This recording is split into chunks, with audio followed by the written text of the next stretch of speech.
তারকেশ্বর। সারা বছর ভক্তদের ভিড় এখানে লেগেই থাকে বাবার কাছে। কিন্তু আপনি কি জানেন এই তারকেশ্বর মন্দিরের স্থাপনের, বিশেষ করে বাবার এই লিঙ্গ স্থাপনের ইতিহাসটা কি? তারকেশ্বরের আগের নাম ছিল তারপুর এবং এটি ছিল একটি বন জঙ্গলে ঘেরা অঞ্চল। আর এটি সংযুক্ত ছিল পাশের গ্রাম রামনগরের সাথে।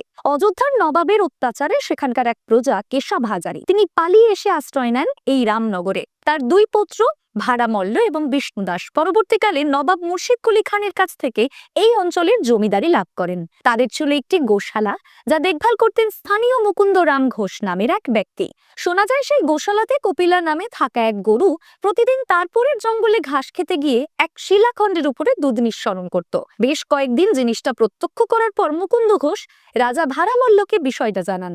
সেই সময় উত্তর ভারত থেকে এই রামনগরে এসেছিলেন সন্ন্যাসী মায়াগিরি। তার কাছ থেকেই রাজা জানতে পারেন এই শিলাখণ্ড আসলে একটি শিবলিঙ্গ। এরপরে তিনি এটি মাটি থেকে তুলে রামনগরে নিয়ে গিয়ে প্রতিষ্ঠা করতে চাইলে সেটি সম্ভব হয়নি। তাই বাধ্য হয়ে সেই তারপুর জঙ্গলের মধ্যেই পরিষ্কার করে 1729 সালে সেখানেই মন্দির প্রতিষ্ঠা করে দেন রাজা ভাড়ামল্ল।